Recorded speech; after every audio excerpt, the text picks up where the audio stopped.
బంగారాన్ని విడిపించి ఆ రోజు ఆన్లైన్ రేటుకే మేము కొంటాం. Sharma gold company.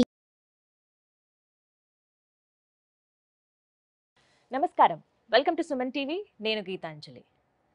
అఖండ ధనప్రాప్తిని కలిగించి శత్రు నాశనం చేసి అకారణ భయాలను తొలగించే ఆ వారాహిమాత నవరాత్రులు జూలై 6వ తారీఖు నుంచి 14వ తారీఖు వరకు రాబోతున్నాయి. అసలు ఈ గుప్త నవరాత్రులను ఎవరెవరు ఆచరించవచ్చు, అమ్మవారిని ఎలా ఆరాధించాలి, ఏ విధమైన పూజను చేయాలి, ఎటువంటి నైవేద్యాలు అమ్మవారికి సమర్పించాలి, ముఖ్యంగా నవరాత్రులు అంటే 9 రోజుల పాటు ఒక్కొక్క రోజు అమ్మవారిని ఏ విధంగా ఆరాధించాలో మీకు తెలియజేసే ప్రయత్నం చేస్తున్నాం. ఇప్పటివరకు ఈ వీడియో అంటే ఇటువంటి ఇన్ఫర్మేషన్ మీరు ఎక్కడా చూసి ఉండరు. వారాహి అమ్మవారిని ఎలా పూజించాలి ఇవి మాత్రమే మీకు తెలిసి ఉంటుంది. కానీ ప్రత్యేకంగా మీకు చాలా విలువైన సమాచారాన్ని అందించాలనే ఉద్దేశంతో ఈ కార్యక్రమాన్ని ఏర్పాటు చేశాం. అమ్మవారి గురించి అలాగే ఏ విధంగా మనం అమ్మవారిని ఆరాధించాలో ఈ విశేషాలు తెలియజేయడానికి ప్రస్తుతం మనతో పాటు ఉన్నారు ప్రముఖ జ్యోతిష్యులు నందిబట్ల శ్రీహరి శర్మ గురువు గారు. వారితో మాట్లాడి మరిన్ని విషయాలు తెలుసుకుందాం. గురుగారు నమస్కారం అండి. వాగర్థ వివసంపృక్తౌ వాగర్థ ప్రతిపత్తయే జగతః పితరౌ వందే పార్వతీ పరమేశ్వరౌ. సదాశివసమారంభాం శంకరాచార్య మధ్యమాం అస్మదాచార్య పర్యంతం వందే గురు పరంపరాం. ఆదిత్యాయ చ సోమాయ మంగళాయ బుధాయ చ గురు శుక్ర శనిభ్యశ్చ రాహవే కేతవే నమః. శృంగేరి పీఠాధిపతులకి కంచి పీఠాధిపతులకి నమస్కారములు తెలియజేసుకుంటూ కార్యక్రమాన్ని ప్రారంభిద్దాం. గురుగారు, వారాహి నవరాత్రులు ఇక్కడ అంటే ఎక్కడ విన్నా ఇప్పుడు ఇవే అమ్మవారి గురించే వినిపిస్తోంది. జూలై 6వ తారీఖు నుంచి 14, 15వ తారీఖుతో ముగుస్తున్నాయని చెప్తున్నారు.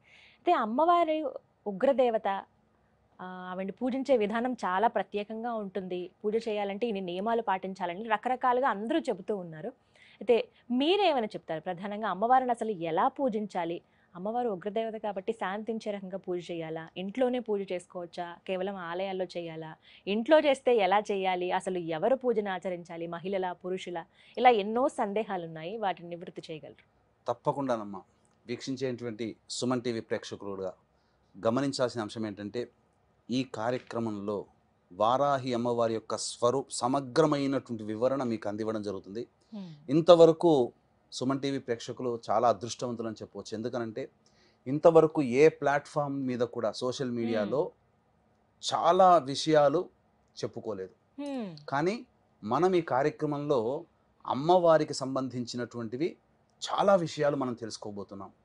అమ్మవారికి ఇప్పటి వరకు మీరు కని విని ఎరగనటువంటి, అనగా చాలా పురాణాల్లో రహస్యోక్తముగా అమ్మవారిని పూజించిన వారు ఏ ఏ పదార్థాలతో పూజించారు, నైవేద్యం పెట్టారు, ఏ విధంగా అర్చన చేసుకున్నారు, ఏ ఏ విధంగా అమ్మవారిని ఉపాసన చేశారు, ఎటువంటి ఫలితాలు పొందారు అనేటువంటి విషయాన్ని ఈ రోజున నాకు అమ్మవారు పలికించినటువంటి జ్ఞానాన్ని వీక్షించే ప్రేక్షకులు, మన సుమన్ టీవీ ప్రేక్షకుల కోసం తెలియజేస్తున్నానమ్మా. ఇక్కడ ప్రధానంగా వారాహి దేవత అమ్మవారు ఎవరు అనంటే భండాసురుడిని సంహరించడం కోసమై అమ్మవారు సృష్టించినటువంటిది. అంటే లలిత అమ్మవారి స్వరూపమే దుర్గా, రాజశ్యామల, దండనాయిక ఈ వారాహి అమ్మవారు. ఈ వారాహి అమ్మవారికి సంబంధించి అంటే మనకు వరాహ రూపంలో మనకు స్వామి మనకు తెలుసు, వరాహ స్వామి అని. స్త్రీ రూపముగా వారాహి అంటే ఇక్కడ మీరు గమనించాల్సిన అంశం ఏంటంటే లక్ష్మీనారాయణ స్వరూపం, లక్ష్మీ స్వరూపం అమ్మవారు. విష్ణు భగవానుడు వరాహం అయితే లక్ష్మీ స్వరూపము వారాహి. అందుకే అమ్మవారికి లక్ష్మీ సహస్రనామాల్లో వారాహి, ధరణి, ధ్రువ అనే సహస్రనామాల్లో ఒక పేరు. కాబట్టి సాక్షాత్తు లక్ష్మీ స్వరూపము వారాహి అమ్మవారు. ఈ అమ్మవారిని కొలిచినటువంటి వారికి శత్రు నిర్మూలన, కోర్టు కేసులు నివారించడం, ముఖ్యంగా ధైర్యం వస్తుంది. ముఖ్యంగా ఈ సస్యాధిపతి అమ్మవారు, ఆషాఢ మాసం కదా, రైతులందరూ పొలం దున్నుకుంటారు. ఇది సస్యాధిపతి, పంట పొలాల్లో పంటలు బాగా పండుతాయి అమ్మవారిని పూజించిన రైతులకి. అలాగే అన్నిటికంటే మించి శత్రుంజయము. మన కోసం మన మీద ఎవరైతే శత్రువులు ఉంటారో, మన మీద ఏదైనా చెయ్యాలని చెప్పి ఆలోచించేస్తారు కదా కుట్రలు, ఆ కుట్రలు చేయలేకపోతారు వాళ్ళు. అంతటి శక్తివంతమైనటువంటిది ఈ వారాహి అమ్మవారు. అన్నిటికంటే మించి ధనప్రాప్తిని విశేషంగా కలగజేస్తుంది వారాహి అమ్మవారు. కాబట్టి ఈ వారాహి అమ్మవారిని ఎవరు చేసుకోవచ్చు అనంటే, ఈ అమ్మవారి నవరాత్రులకు సంబంధించి గుప్త నవరాత్రులు పేరులోనే రహస్యం అని, గుప్తం అంటే రహస్యం.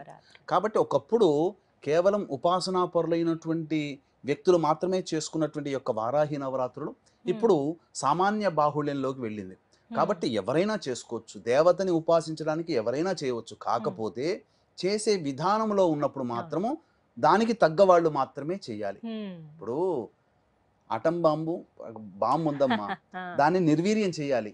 అందరూ చేయగలుగుతారా? తెలుసు, ఎవరు వాళ్ళు చేయాలి. కాకపోతే ఇక్కడ ఏంటనంటే వీక్షించేటువంటి సుమన్ టీవీ ప్రేక్షకులు కూడా అమ్మవారిని సామాన్యమైనటువంటి వ్యక్తులు కూడా సామాన్య విధానంతో అర్చించి గొప్పదైనటువంటి ఫలితాన్ని పొందవచ్చు. ఇక్కడ భక్తి ప్రధానము, అంటే అందరూ పూజించవచ్చు అంటున్నారు. అందరూ పూజించుకోవచ్చు. కాకపోతే దీనికి ఉన్నటువంటి నియమం ఏంటంటే అమ్మవారిని సూర్యోదయం కంటే ముందే పూజ చేయాలి, లేదా సూర్యాస్తమయం తర్వాతనైనా చేయాలి.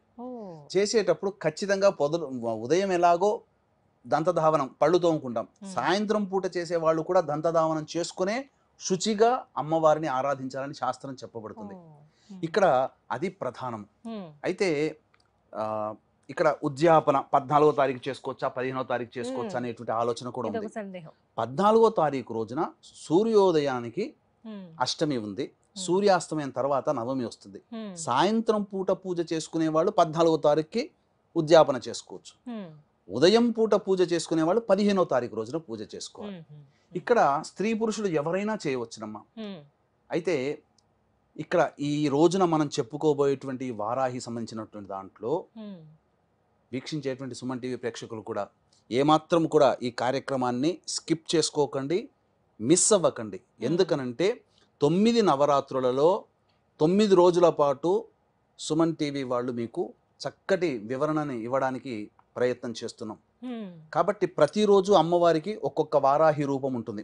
అంటే ఉదాహరణకు చెప్పాలి అని అంటే ఉన్మత్త వారాహి, ధూమ్ర వారాహి, బృహత్ వారాహి, శ్వేత వారాహి, వార్తాళి వారాహి, దండని వారాహి, కిరాత వారాహి, ఇలా 9 రకాలైనటువంటి వారాహి దేవతలు ఉన్నారు. కాబట్టి ప్రతిరోజు ఒక్కొక్క రోజు ఒక్కొక్క అమ్మవారిని ఎలా కొలుచుకోవాలి.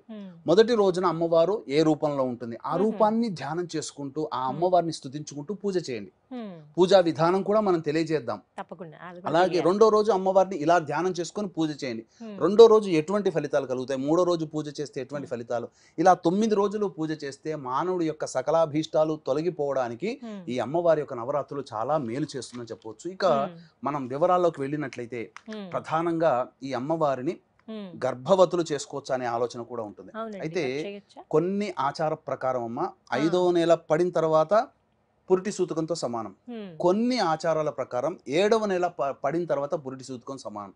కాబట్టి దీన్ని మీ యొక్క ప్రాంతీయ ఆచారాన్ని దృష్టిలో పెట్టుకొని మీరు ఈ గర్భవతులైన వాళ్ళు కూడా ఈ విధంగా ఆచరణ చేసుకోవచ్చు, మహిళ రానంత వరకు. ఇక పురుషులకు కూడా ప్రత్యేకంగా ఉన్నటువంటి అమ్మవారు కూడా ఉంది వారాహిలో. ఆ రోజున పురుషులు చేస్తే విశేషమైన ఫలితం వస్తుంది. కాబట్టి అవన్నీ వివరాలు మొదటి రోజు, రెండో రోజు ఇలా మీకు ఒక సిరీస్, 9 రోజుల సిరీస్ గా మీ యొక్క కార్యక్రమం అనేటువంటిది ఉంటుంది. కాబట్టి వీక్షించేటువంటి ప్రేక్షకులు గమనించగలరు. మొత్తం ఎన్ని అలంకారాల్లో కనబడతారు? అన్ని అలంకారాలు అమ్మ మొత్తము 10 రోజుల పాటు చేసుకోవాలి. 9 రోజుల పాటు 9 రకాలైనటువంటి నైవేద్యాలు పెట్టుకోవాలి, 9 రకాలైనటువంటి అర్చనలు ఉంటాయి. అలాగే అంటే మానవులందరూ చేసుకునేదే. అన్నిటికంటే ప్రధానమైనటువంటిది భక్తి ఇక్కడ. అయితే చాలా మంది విగ్రహం పెట్టుకోవచ్చా లేకపోతే ఫోటో పెట్టుకోవచ్చా అంటారు. ఫోటోనే పెట్టుకోండి అమ్మ. విగ్రహం పెట్టుకుంటే ఆ విగ్రహానికి తగ్గట్టుగా చేసుకోవాలి. ఇంకో కొంతమంది అఖండ దీపం పెట్టుకోవచ్చా, మామూలు దీపం పెట్టుకోవచ్చు అంటే 9 రోజులు కాపాడగలిగేటువంటి శక్తి ఉంటే 9 రోజులు అఖండ దీపం పెట్టుకోండి, లేదా సామాన్యంగా దీపారాధన చేసుకోవచ్చు. దీపారాధన కూడా ఏ విధమైనటువంటి దీపారాధన చేసుకోవాలో మనం తెలుసుకుందాం. ఇంకా చెప్పాలి అని అంటే ఇక్కడ ప్రధానంగా అమ్మవారికి ధూపం అంటే చాలా ఇష్టం. కాబట్టి ఏ ఏ పదార్థాలతో ధూపం చేస్తే అమ్మవారు సంతోషపడుతుందో కూడా మనం ఈ కార్యక్రమంలో చేసుకుందాం. కాబట్టి ఈ యొక్క వారాహి అమ్మవారి యొక్క అనుగ్రహం అందరికీ అందించాలనేటువంటి ఒక సదుద్దేశంతో ఈ వారాహి అమ్మవారిని అందరూ పూజ చేసుకుంటారమ్మా.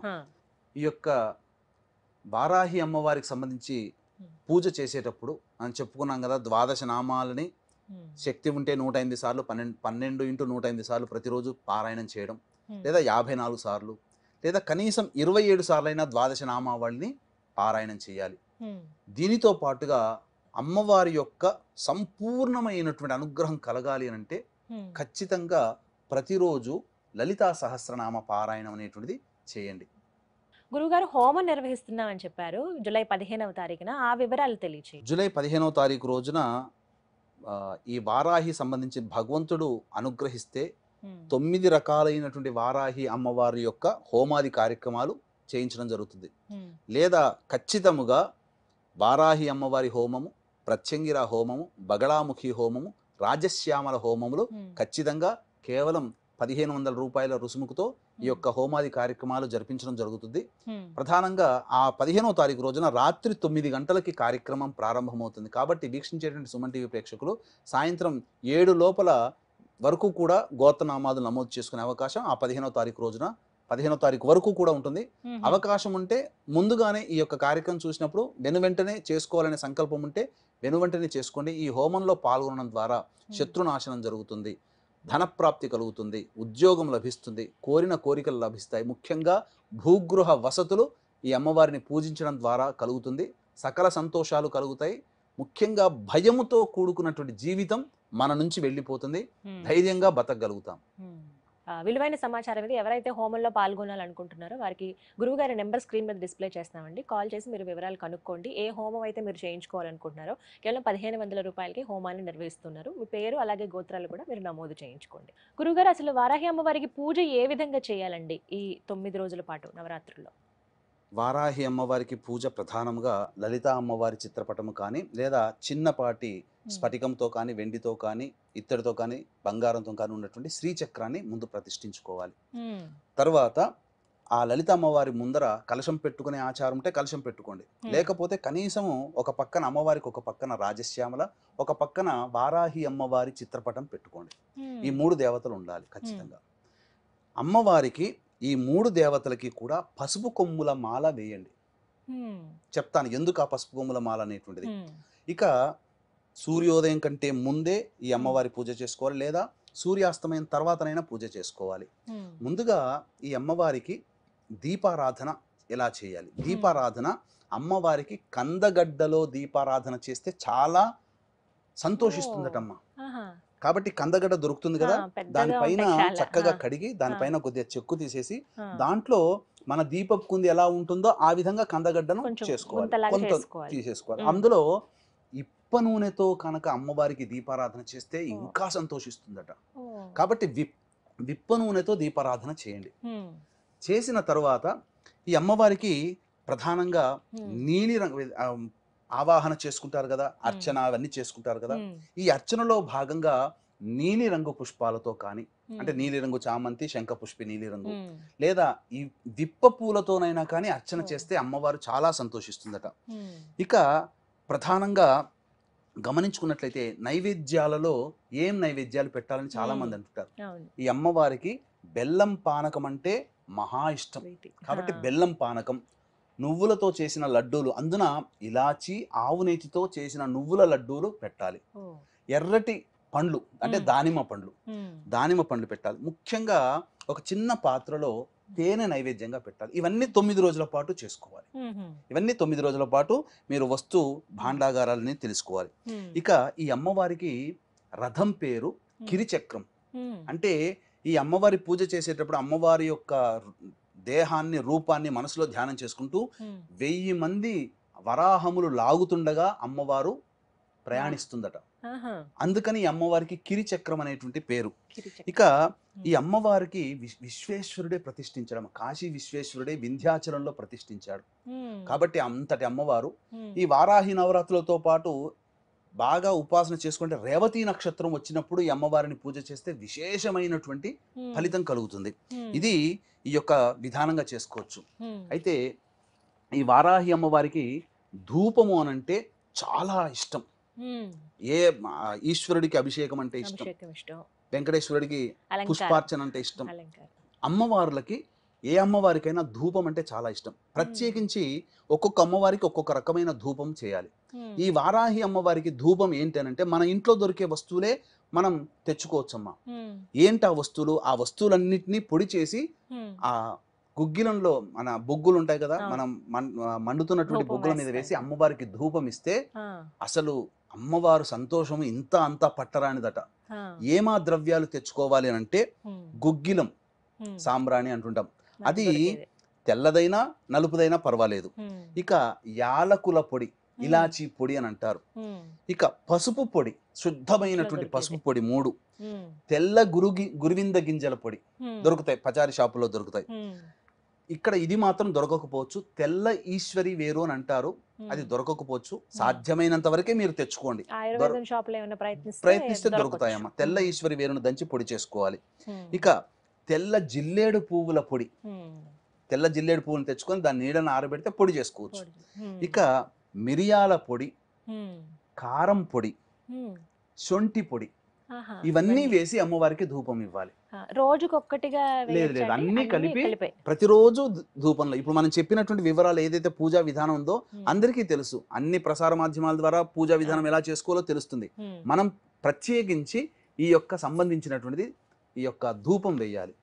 అయితే అమ్మవారికి ద్వాదశ నామావళి అని ఉంది. ఆ ద్వాదశ నామావళి చాలా ప్రీతికరం అమ్మవారికి. శక్తి ఉందనుకోండి, ఆ ద్వాదశ నామావళిని రోజుకి 108 సార్లు పారాయణం చేయండి, లేదు 54 సార్లు అయినా పారాయణం చేయండి. ఇక కందగడ్డ దీపారాధన చేశాం కదా, మీకు శక్తి ఉంటే ప్రతిరోజు కందగడ్డతో ఆ దీపారాధనగా కుందిగా తయారు చేసుకొని ప్రతిరోజు ఒక కందగడ్డలో వేయొచ్చు, లేదా ఒకే కందగడ్డది 9 రోజుల పాటు ఉండి తర్వాత మనం ఈ అమ్మవారికి 9వ రోజు 10వ రోజు ఆచారం ఉంటుంది కదా, అప్పుడు ఆ నైవేద్యంగా ఆ యొక్క కందగడ్డని ఇంట్లో వండుకొని భోజనం చేయవచ్చు. నైవేద్యములో చిలకడ దుంప, బెల్లం పానకం, పనసపండు, దానిమ్మ గింజలు, అది నువ్వుల లడ్డూలు, నల్లదైనా తెల్లదైనా నువ్వుల లడ్డూలు, ఇలాచి, ఆవు నెయ్యితో చేయాలి, బెల్లము, ఇవి పెట్టినట్టయితే అమ్మవారు, చిలకడ దుంప, ఇవి అమ్మవారికి చాలా ప్రీతికరం. ఇక హోమం చేసుకునే అలవాటైతే హోమంలో తోక మిరియాలు, తెల్ల ఆవాలు, పనసపండు ఇవన్నీ వేయాలి. ఇక అమ్మవారికి తాంబూలం, తాంబూలం సమర్పించేటప్పుడు పచ్చకర్పూరం, జాపత్రి, జాజికాయ, ఇలాచి, లవంగాలు, ఇలా సుగంధ ద్రవ్యాలు, జవ్వాది, ఇలా కలిపి, జవ్వాది పొడి ఉంటుంది, కలిపి అమ్మవారికి తాంబూలం పెట్టి తర్వాత మీరు చేసుకున్నటువంటి ఆ పదార్థాలు ఏదైతే ఉన్నాయో ఆ తాంబూలం పూజ చేసుకున్న వాళ్ళు సేవనం చేయొచ్చు, నైవేద్యం కూడా అందరూ తినవచ్చు. ఈ విధంగా పూజా విధానం అన్నమాట. పూజా విధానం చాలా చక్కగా వివరించారండి. ముందుగా అందరూ ఇవి తెలుసుకోవాలి. ఇవి 9 రోజుల పాటు అందరూ ఆచరించవలసింది. 9 రోజుల పాటు మనం చెప్పినటువంటి విధానంగా అమ్మవారిని ఆ విధంగా ధూపము, నైవేద్యము, దీపారాధన, అర్చన, ఇవన్నీ మనం చెప్పినటువంటి వస్తువులతో చేస్తే చాలా విశేషం. ఇక మనం 9 రోజులలో 9 రోజుల పాటు ఒక్కొక్క అమ్మవారు ఏ రూపంలో ఉంటుంది, ఏ రూపంలో ధ్యానం చేసుకొని అమ్మవారిని పూజించాలో కూడా తెలుసుకుందాం. ఇప్పటి వరకు పూజా విధానం ఎలా చేయాలి, ఏ నూనెతో దీపారాధన చేయాలి, ఎటువంటి నైవేద్యం అమ్మవారికి సమర్పించాలో తెలుసుకున్నారు కదా. మరి నవరాత్రుల్లో ఒక్కో రోజు అమ్మవారు ఏ రూపంలో మనకి దర్శనమిస్తారు, మరి ముఖ్యంగా ఆ రోజున ఏ విధంగా పూజ చేయాలి, ఒక్కో ఎపిసోడ్ ద్వారా మీకు అందించే ప్రయత్నం చేస్తున్నాం. గురువుగారు, మరి వారాహి అమ్మవారిని 2వ రోజున ఏ రూపంలో కొలుచుకోవాలి, అమ్మవారికి సమర్పించాల్సిన నైవేద్యం, ఈ విశేషాలు తెలియచేయండి. 2వ రోజు అమ్మవారిని బృహత్ వారాహి అనే నామముతో, అనే అమ్మవారి రూపంతో కొలుచుకోవాలి.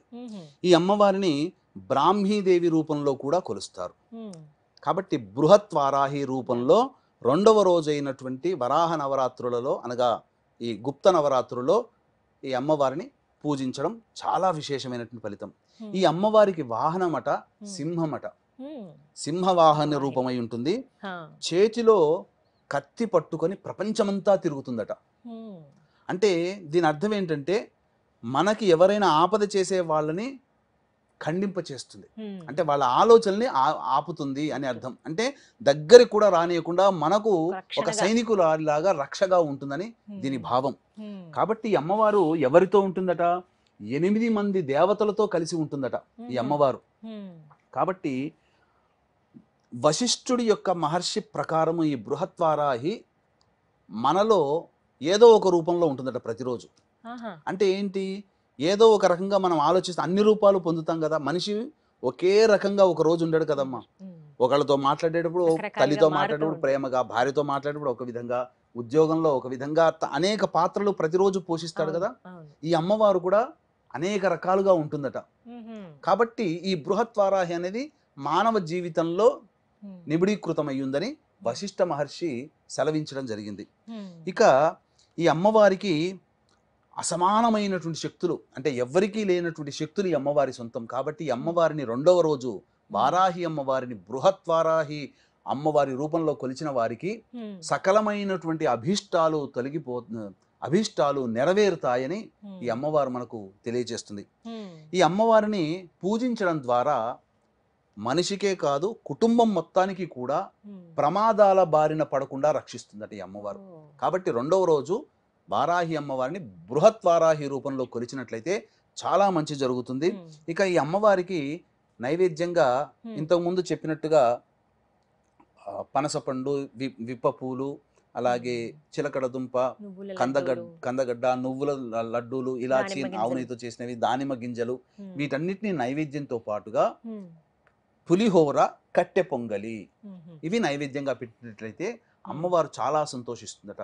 కాబట్టి ఈ అమ్మవారిని అంటే మీరు ప్రతిరోజు పూజా విధానం చేసుకోండి, కానీ రెండవ రోజు వీక్షిస్తున్నటువంటి సుమన్ టీవీ ప్రేక్షకులు మనం చెప్పినటువంటి అమ్మవారిని రూపాన్ని ధ్యానం చేసుకుంటూ పూజిస్తే, బృహత్ వారాహి అమ్మవారి యొక్క అనుగ్రహం కలగాలనుకుంటూ పూజిస్తే తప్పకుండా ఈ వారాహి అమ్మవారి యొక్క అనుగ్రహం కలిగి మనకున్నటువంటి అన్ని ప్రమాదాలు తొలగిపోతాయనడంలో ఏమాత్రం సందేహం లేదు. 15వ తారీఖు రోజున ఈ వారాహి అమ్మవారి యొక్క హోమాది కార్యక్రమాలు కేవలం 1500 రూపాయలకి పూజ చేయడం జరుగుతుంది. కాబట్టి అవకాశం ఉన్న వాళ్ళు కార్యక్రమ తదనంతరం కాంటాక్ట్ చేసి పూర్తి వివరాలు తెలుసుకోవచ్చు. గురుగారు, మరి ఏ మంత్రాలు పఠించాలంటే పూజ చేస్తున్నప్పుడు ప్రత్యేకంగా అమ్మవారికి ద్వాదశ నామావళి, వారాహి ద్వాదశ నామావళి అంటే చాలా ఇష్టం. ప్రతిరోజు చేయాలి. అది ప్రతిరోజు చేసినట్లయితే అమ్మవారికి చాలా విశేషం. ఈ యొక్క అమ్మవారి ఈ వారాహి నవరాత్రుల్లో ఏ రోజైనా కానీ నేల మీద పడుకోవాలి, బ్రహ్మచర్య వ్రతాన్ని పాటించాలి, ఎక్కువ మటుకు మౌనాన్ని పాటించాలి. ఇది ఖచ్చితంగా అందరూ పాటించవలసింది. అవునమ్మా, చక్కగా వివరించారండి. విన్నారు కదా, ఎవరైతే నవరాత్రులు ముగించుకొని హోమంలో పాల్గొనదలుచుకున్నారో వారికి ప్రత్యేక ఆహ్వానం అండి. గురువుగారు హోమం నిర్వహిస్తూ ఉన్నారు. మీరు పేరు అలాగే గోత్రం నమోదు చేయించుకోండి. ముందుగా మీకు స్క్రీన్ మీద నెంబర్స్ కనిపిస్తున్నాయి కదా, ఆ నెంబర్కి కాల్ చేసి పూర్తి వివరాలు తెలుసుకోండి.